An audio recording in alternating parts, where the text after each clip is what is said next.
สิไปขั่วเนาะบ่ปลอดสารพิษคัก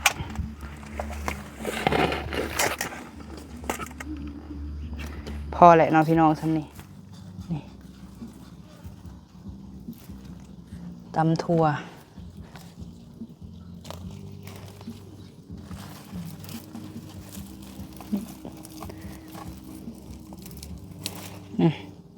เก็บออกจากสวนเลยพี่น้องเบิ่งนี่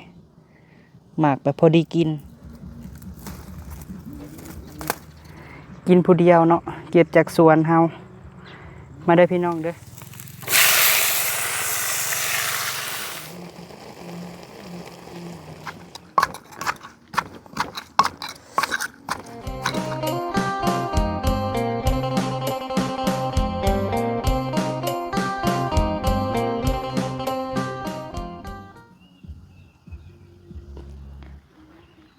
เอาเนาะพี่น้องเนาะกราบทักทายสบายดีพ่อแม่พี่น้องเบิดสุขุสุคนเด้อพี่น้องเอ้ยพบพ่อกับเบาพามีอีกแล้วเนาะพี่น้องเนาะเปิดภาพมามื้อนี้กะจี้ใส่อาหารเราได้พี่น้องเอ้ยเนาะอาหารแบบบ้านๆเฮาพี่น้องเอ้ยนี่เริ่มดอกแล้วโธ่ดอกแล้วพี่น้องเอ้ยโดยเอากับทักทายสบายดีเบิดสุขุสุคนเด้อเนาะแม่ป้าพ่อลุง FC ที่หักแพงบ่าวพามีเบิดสุขุสุคนพี่น้องเอ้ยโดยผู้พ่อกันช่วงแรงๆเนาะพี่น้องเนาะบรรยากาศตอนแดดอ่อนๆพี่น้องเอ้ยโดยกสิมาเฮ็ดแนวอยู่แนวกินเนาะพี่น้องจักสิว่าอาหารลดน้ำหนักหรือว่าอาหารคนงบหน่อยหรือว่าจังใดพี่น้องเอ้ยมื้อนี้บ่าวพามีสิมาเก็บผักในสวนเฮานี่แหละเนาะที่เฮาปลูกไว้พี่น้องเอ้ยไปเฮ็ดกับข้าวกินตอน4ค่ำๆเนาะโดยนี่แหละผักที่ปลูกไว้พี่น้องเอ้ยช่วงนี้อากาศร้อนแห้งปลูกหยังก็บ่ค่อยงามปานใดพี่น้องเอ้ยเพราะว่าอากาศมันร้อนถ้าว่าเฮามีผ้ากันแสงหรือว่าผ้ามาปกนี่คือสิดีพี่น้องเอ้ยโดยอดเอาพี่น้องเนาะอีกบ่ดนเดี๋ยวก็ฝนตกห้ำมาอีกแต่ว่าตกอยู่พี่น้องเอ้ยฮักแดดแห้งและพักเฮาก็มันก็เฮ็ดให้พักเฮาบ่ใหญ่เพราะว่าบ่มีแนวปกเทิงนะกำลังวางแผนว่าสิปลูกบวบพี่น้องเอ้ยแล้วก็สิเฮ็ดห่านขึ้นเนาะแบบเวลาเฮารอดแล้วก็ให้รอดได้พี่น้องเวลาอันใบบวบมันก็จะเป็นห่มพี่น้องเอ้ยเพราะว่าเฮาได้แนวพันธุ์บวบใหญ่ยาวมาแล้วพี่น้องเอ้ยโดยเป็นว่าผู้ใดพี่น้องเอ้ยหมากนึงนี่ก็เหลือกินพี่น้องเอ้ยเพราะว่าแบ่งกันกับเอื้อแรมเลยเนาะเอามื้อนี้ก็เดียวไปเก็บผักน้ำกันเด้อบรรยากาศตอนแรงพี่น้องเริ่มสิเห็นนะอยู่ให้เฮากินแล้วเนาะบานนี้ช่วงค่ำๆกำลังถวยล่างบ่วงแล้วพี่น้องเอ้ยล่างหากะแล้วนี่แหละหน้าบ้านหน้าซองกำลังเมียนมัดพี่น้องเอ้ยคอยเป็นคอยไปคอยเฮ็ดไปทีละหน่อยเนาะหน้าบ้านกำลังสิขยายพืชผักเฮาออกพี่น้องเอ้ยมาเบิ่งผักบ่พอมีมื้อนี้เฮ็ดเมนูแบบเบาๆเนาะพี่น้องเนาะเมนูขั่วผักอันนี้หั่นออร์แกนิกคักเนาะพี่น้องมีฮอนแมงแคงมึงเนี่ยสิมาเฮ็ดผักนี่แหละกินพี่น้องเอ้ยขั่วผักกินมื้อนี้กินแบบบ้านๆเฮาซะก่อนแล้วก็สิมาตำถั่วเนาะพี่น้องเบิ่งนี่ถั่วเฮานะดกคักดกแน่เกิดสุด2สุดแรกหั่นแม่นกินเบิดแล้วพี่น้องเอ้ยตำในน้ำแจะๆเลยเพราะว่าธรรมชาติคักเนาะอาจจะมีแมงมีอีหยังแน่เด้มื้อนี้งดกินอาหารก่อนพี่น้องเอ้ยหมากก็งามได้พี่น้องแบบหมากเพิ่นตึงคักอยู่เนาะงามคักบวบบ่าวพามีกำลังงามพี่น้องเอ้ยอันนี้หาสิปลูกใหม่เพราะว่าเพิ่นแก่แล้วพี่น้องสิทยอยปลูกเครื่องคองใหม่ก่อนจัดสวนใหม่อากาศมันร้อนเนาะนี่บวบกำลังจอหมากพี่น้องเอ้ยอีกบ่ดนก็คือสิใหญ่ ช่วงนี้ก็ถ่ายบรรยากาศบ้านเฮือนเด้อให้เบิ่งเนาะบ่ทันไปไสพี่น้องเอ้ยสิได้เบิ่งพิธีชีวิตมื้อนี้บ่ได้ไปหาเฮ็ดบ่มีพี่น้องเอ้ยบ่ได้ไปหาในอยู่แนวกินเนาะกินผักอยู่สวนท่านนี่แหละโอ้แนมเบิ่งโธ่ยาวใหญ่ยาวคักพี่น้องเอ้ยโหเริ่มแก่แล้วแดดร้อนเนาะสิเลือกเอาไปตำกินแรงแล้วสิเก็บอันผักบ่งก่อนป้าพี่น้องเบิ่งแหน่เขียวคักแห้งเขียวแบบบึ้นทึมอยู่พี่น้องเอ้ย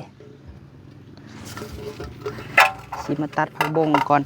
อันนี้หั่นบ่พอมีหั่นผักบ่งเก่าพี่น้องมีแต่เฮาปาดกินเนาะกินอาหารเพื่อสุขภาพปาดเอาก่อนเห็นผักบ่งแล้วคิดอยากกัน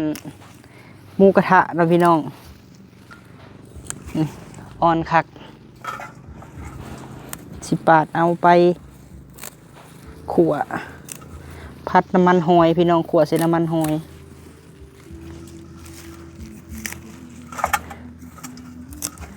เกิดใหม่อ่อน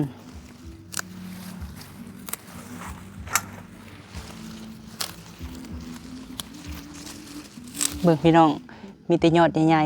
ๆอันนี้ก็ต้นบวบเนาะบ่ทันเฮ็ดข้างให้เพิ่นเดี๋ยวมื้อหน้าจังสิพาเข้าป่าอีกพี่น้องเอ้ยเข้าไปหาหน่อไม้หาเฮ็ดเนาะตอนนี้ให้เฮ็ดทะละออกพี่น้องเพราะว่าฝนกำลังตกเนาะนานเดียวนี่ก็กินโอ้พี่น้องเอ้ยแต่โดนแล้วยังบ่เบิดอยู่เพราะเพิ่นจะเกิดใหม่เรื่อยๆเฮารดน้ำหั่นนะนี่เด้อบ่พอมีสิตัดเอาพี่น้องเอ้ยสิไปขั่วเนาะบ่ปลอดสารพิษคัก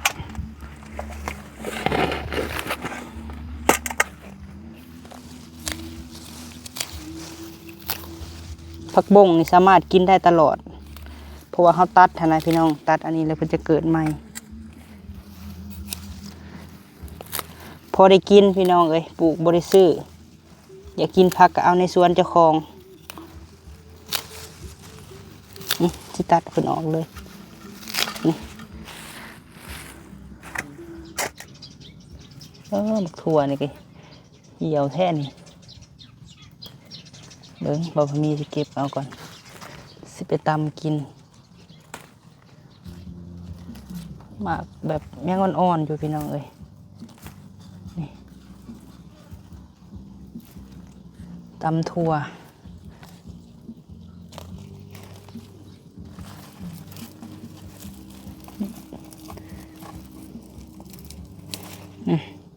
เก็บออกจากสวนเลยพี่น้องเบิ่งนี่หมากแบบพอดีกิน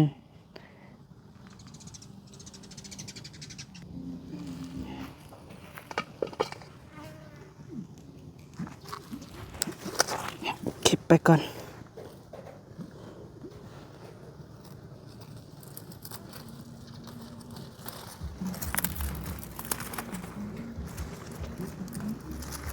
เปิดเพลงพี่น้องไอ้ข้างเฮือนกันเนาะ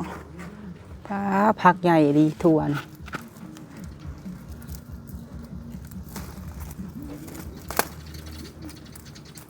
เพราะว่าจับกล้องเบื้องหนึ่งเนาะนี่เบื้องไหนพี่น้องหมากใหญ่คักหมากถั่วฮะชมกับธรรมชาติอีหลี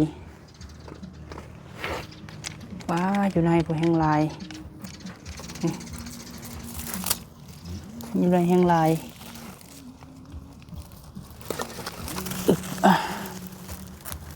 เด้อ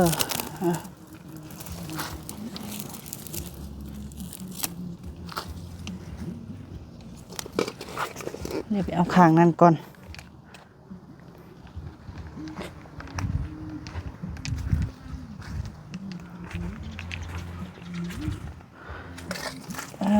พี่น้องเอ้ยแก่ไปเลย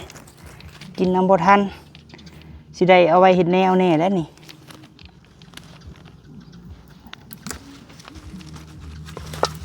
ตำทั่ว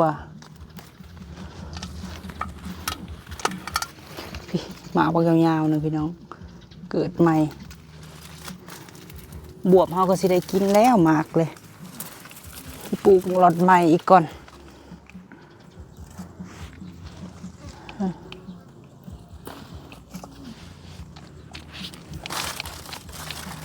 พี่น้องทั่วฮะ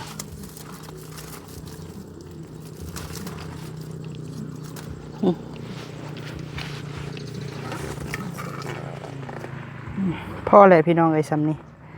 กินผู้เดียวเนาะเก็บจากสวนเฮามาได้พี่น้องเด้ออะไรที่บ่มีเฮาก็บ่ใส่เนาะพี่น้อง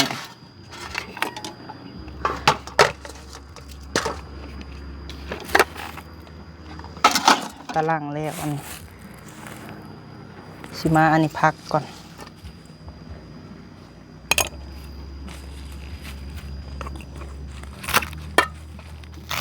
เชียงกันน้อยๆพี่น้องเอ้ย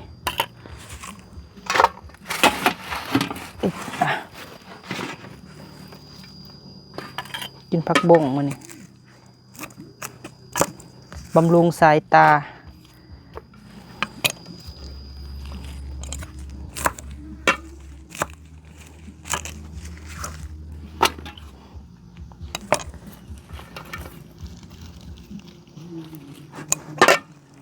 เอาแบบบ้านๆให้เลยพี่น้องหั่นใส่รถเนาะ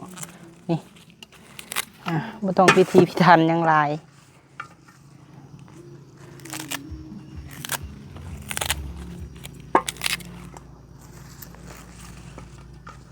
ผักงามเลยพี่น้องเลยเอาล้างเรียบร้อยเนาะ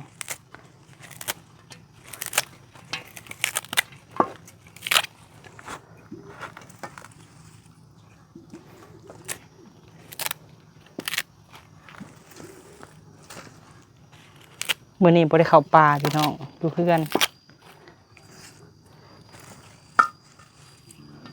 อาจสิเงียบๆแน่พี่น้องเลยเพราะว่าเขาเฮ็ดคลิปคนเดียวเนาะ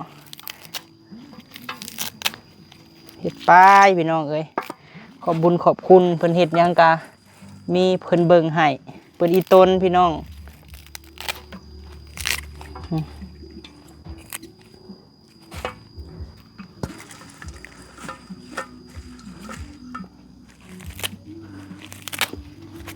สิบ่ได้ซอยใส่เคียงดอกพี่น้องเอ้ยเอาแบบธรรมชาตินี่แหละ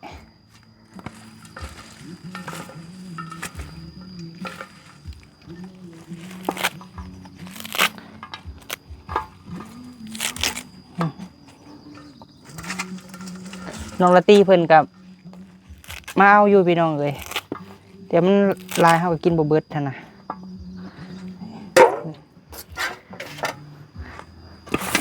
กระเทียมข่อยคือมาหน่อยแทนสิหอมอยู่บ่น้อยเดียวหนึ่งพี่น้องเลยกระเทียมยังหัวน้อยๆนี่ฮะเบิดเท่านี้แหละสิหอมอยู่บ่ละบัดนี้ที่ว่ามักเพชรที่ตากเนาะผมมักเพชรที่บ่พมีปลูกหันบ่ทันกินบ่ทันได้พี่น้องเลยใส่เพชรนิดนึง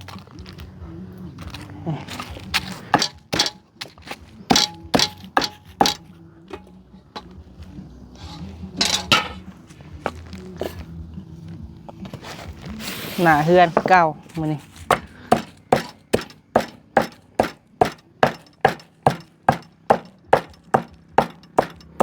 บรรยากาศป้าพี่น้องเอ้ยฮ้อนขนาด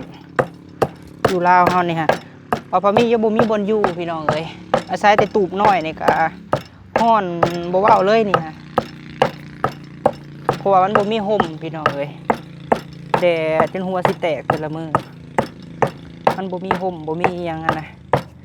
ปลูกต้นไม้ก็เฮาปลูกต้นกิ่งพี่น้องเอ้ยคันสิปลูกกกใหญ่พัดมันเป็นดินจัดสรรเนาะเฮาพัดบ่กล้าปลูกต้นที่ว่ามันใหญ่เกินนะ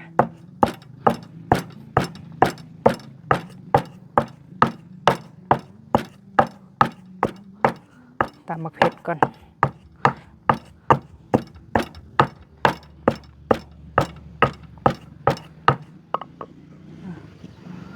มือใส่หม้อเฮาบาดนี่ข้างก็ได้พี่น้องเด้อ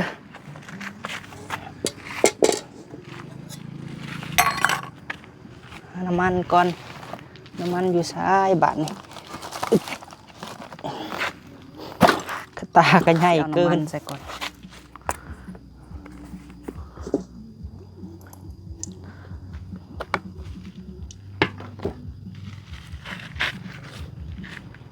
นี่ก็พักบงเฮาพี่น้อง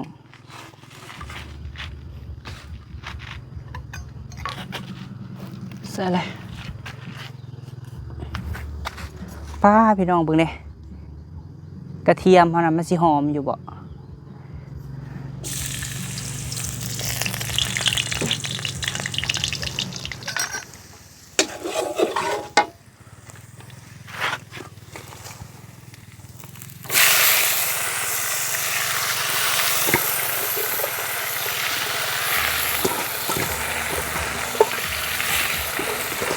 เดือดหม้อเลยเนาะ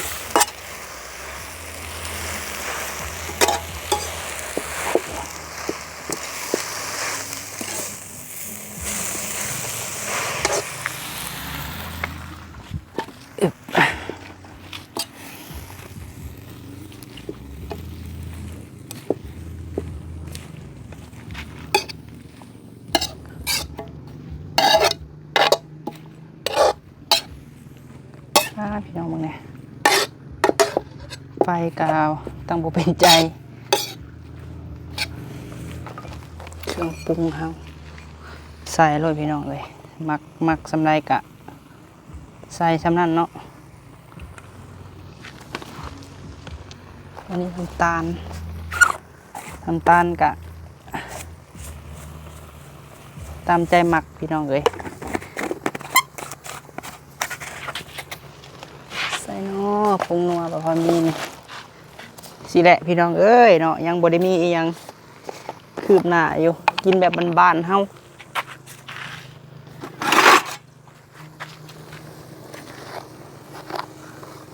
ปรุงนัวปรุงพิเศษลืมเฉพาะว่าลืมอีหยังขาดตัวนี้ก็คือบ่ได้เนาะ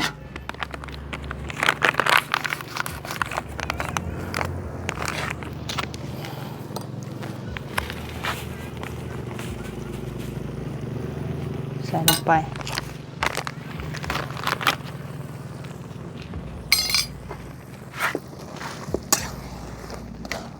กลิ่นหอมครับ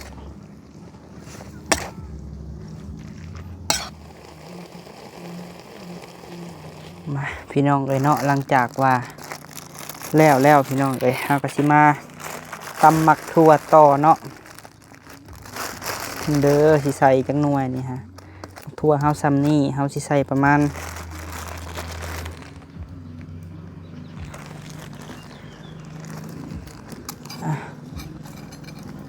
ใส่ซ้ำนี่ก็พอเนาะพี่น้องนี่นิดนึงก็ได้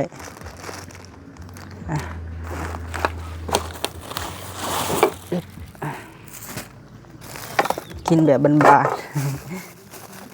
ๆจากคนอื่นกระเทียมยังพี่น้องเอ้ยอันนี้ฮะนี่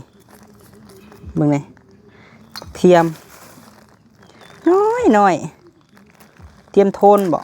หอมๆนี่นะจะเอามาใส่กินแบบงบประหยัดพี่น้องกินซัมมี่เนาะน้อยเลยได้เบิ่งพอมีปาดเอาก่อนนี่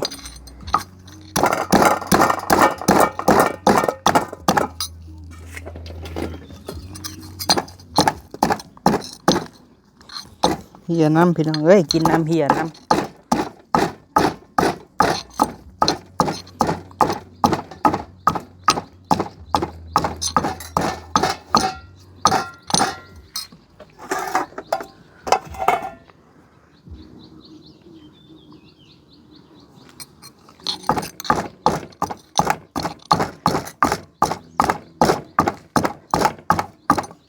พี่น้องฝากแม่ให้กำลังใจลูกไงเด้อแม่เอ้ยนี่ใส่ลงไปเลยพี่น้องนี่หยั่วแล้วเนาะตำหยั่ววาย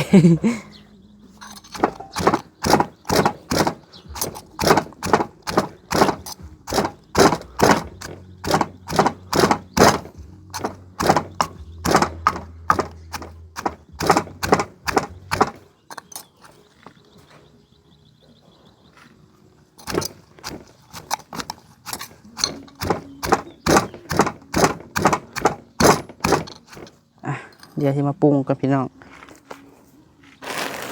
เด้อปรุงก่อน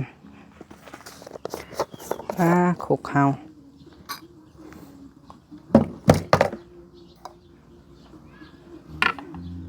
ขาดบ่ได้พี่น้องผงนัวเนาะ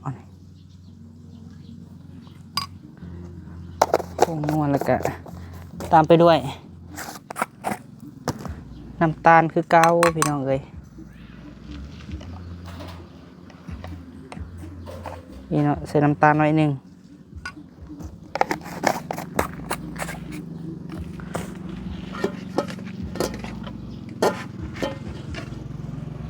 ตามไปด้วยหมากเล่นพี่น้องเบิ่งนี่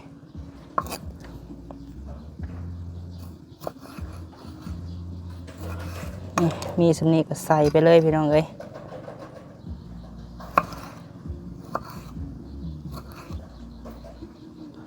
ใส่3 หมากไปเลยนี่เบิ่งปลาแดกเฮาพี่น้องข้างหน้าพี่ปลาแดกปุกใหญ่ๆโอ้เบิ่งในปลาแดกเฮานะคือสินัวคัก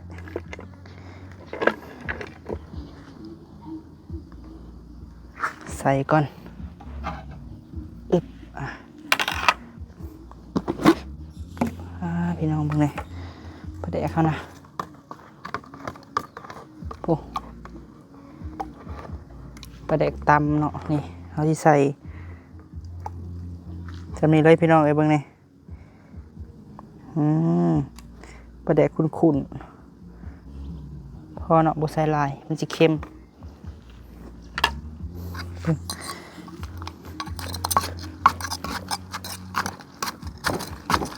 บ่มีมักนาวเด้อพี่น้องเด้อบ่มีบ่ใส่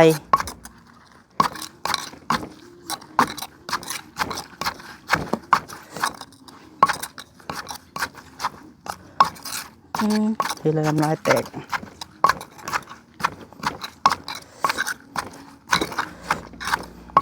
เฮ็ดคักพี่น้องเอ้ยหลักซีมแล้ว ตื่นไปเด้อคุกกระคุกน้อยตื่นไปแดกก่อนหน่อยนึงมาโอเคพี่น้องไอ้บาทนี่สวงคักนูเฮามานี่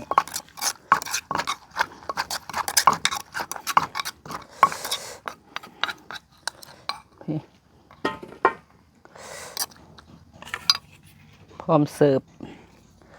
นี่พี่น้องถ้วยเฮา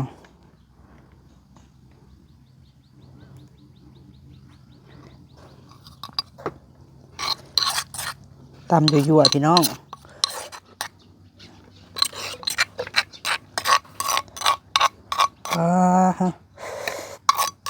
ข้าแต่กับแก้มมาพี่น้องเอ้ยมากินน้ำกันเมนูเฮามื้อนี้ตำมักถั่วพี่น้องส่วงคำๆมาได้พี่น้องเด้อพี่น้องเอ้ยเนาะคลิปนี้ก็สิได้ขอจบคลิปก่อนเด้อพี่น้องเอ้ยขอบุญขอบคุณเบิดสุขคนค่ำแล้วพี่น้องเอ้ยบรรยากาศ ตอนแรงๆเนาะพี่น้องเนาะต้นไม้เขียวอยู่ค่ำเลยก็เขียวพี่น้องเอ้ยโดยไปฝากกดไลค์กดแชร์ได้พี่น้องเด้อเฮ็ดอยู่เฮ็ดกินให้เบิ่งคือเก่าเดี๋ยวมื้อหน้าบ่แลพี่น้องสิพาลุยป่าลุยเขาคือเก่าเนาะเปิดเพลงพี่น้องเอ้ยแล้วเฮาก็กินได้เบิ่งบ่ได้นะพี่น้องเพิ่นเปิดเพลงโดยไปสำหรับมื้อนี้ไปแล้วเด้อแม่ๆ FC ฝากเป็นกำลังใจให้บ่าวพามีเด้อพี่น้องสบายดี